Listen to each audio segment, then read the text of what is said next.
जय हिंद दोस्तों, कैसे हैं आप सब। बात करेंगे प्रश्न नंबर 113 के बारे में।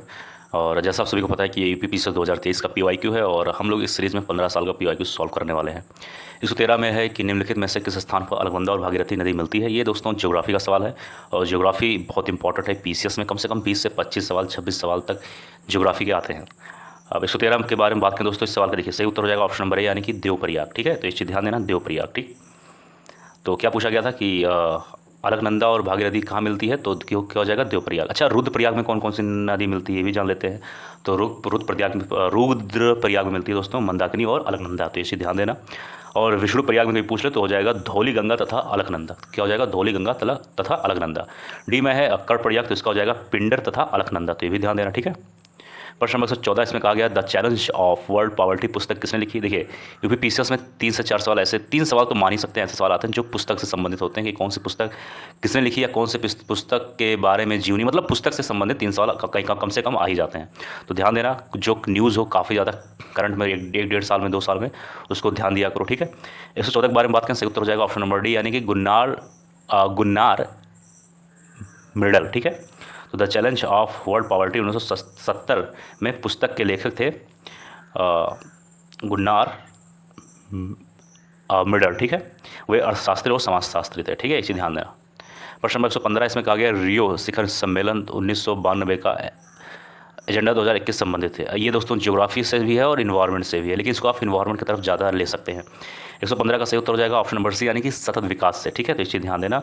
तो रियो शिखर सम्मेलन 1992 का एजेंडा 21 सतत विकास से संबंधित था, या एक गैर बाध्यकारी कार्य योजना थी, या ब्राज़ील में वर्ष 1992 में आयोजित पृथ्वी सम्मेलन में अपनाई गई थी, तो ये चीज़ ध्यान देना। ठीक है, प्रश्न नंबर 116 में कहा गया केंद्रीय बजट 2023-24 में कुल परिव्यय में निम्नलिखित में से कौन सा कथन सही नहीं है। ठीक है, तो इसके बारे में बात करें तो 116 का सही उत्तर हो जाएगा ऑप्शन नंबर सी यानी कि एक मिनट जाइए, सी हो जाएगा यानी कि सब्सिडी 9%, क्योंकि सब्सिडी 9% ना होकर 0 मतलब माफ़ करती है 7% बोल सकते हैं, 7%। ठीक है, अब ये इकोनॉमिक का सवाल है, देखिए कितना इंपॉर्टेंट है। अब यहाँ पर क्या लिखा है 23-24, अब आप लोग को क्या करना है 24-25 का ध्यान देना है। ठीक है, तो बजट से संबंधित सवाल काफ़ी इंपॉर्टेंट होते हैं जो अक्सर पूछे जाते हैं। ठीक है, तो ये चीज़ ध्यान देना। अब आपको क्या करना है कि करंट अफेयर पे जाना है, तुरंत वहाँ पर देखना है, चेक करना है। ठीक है, अब ये इकोनॉमिक का सवाल है, आप लोग देख सकते हैं। प्रश्न नंबर 117 इसमें कहा गया जल रोकथाम एवं प्रदूषण नियंत्रण अधिनियम कर निम्नलिखित में से किस वर्ष बनाया गया।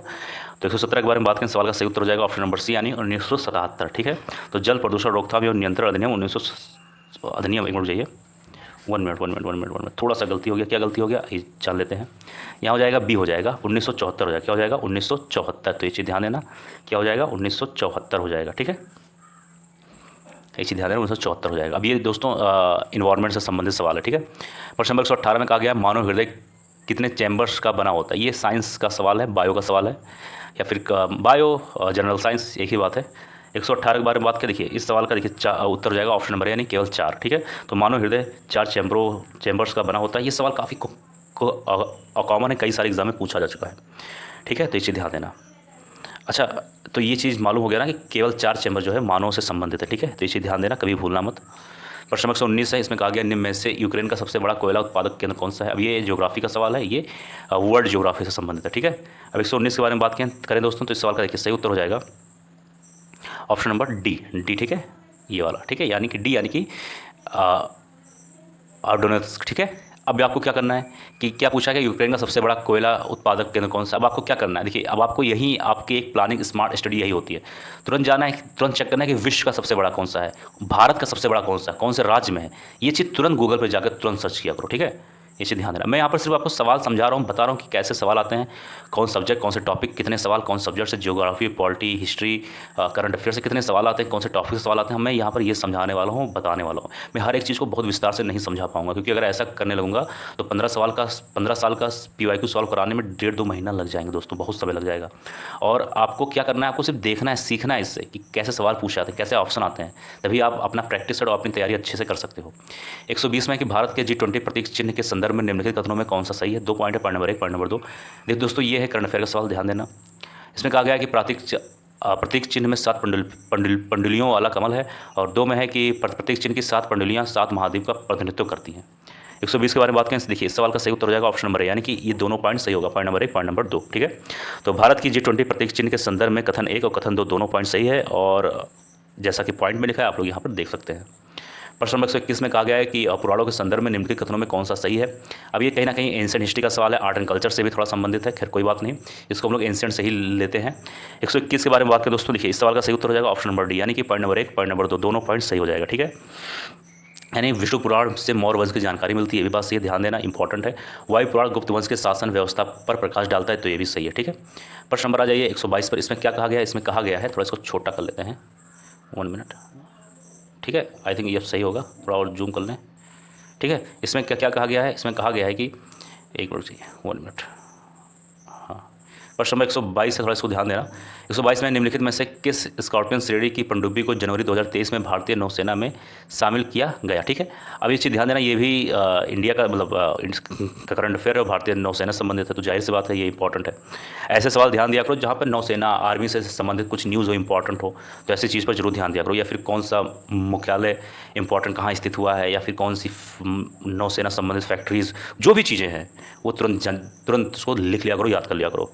120 के बारे में बात करें देखो दोस्तों, तो देखिए इस सवाल के बारे में बात करें तो इस सवाल का सही उत्तर हो जाएगा ऑप्शन नंबर सी, यानी INS वागीर, ठीक है। तो जनवरी 2023 में स्कॉर्पियन श्रेणी की पनडुब्बी INS वागीर को भारतीय नौसेना में शामिल किया गया। इस श्रेणी की ये 5वीं पनडुब्बी है जिसे नौसेना में शामिल किया गया है, ठीक है, तो ये चीज़ ध्यान देना।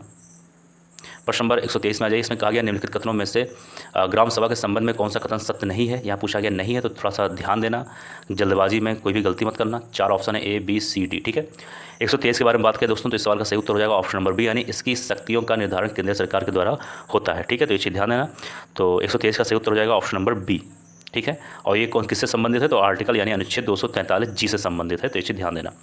बात करें प्रश्न नंबर 124 के बारे में, और इस वीडियो का अंतिम सवाल भी इसको आप लोग बोल सकते हो।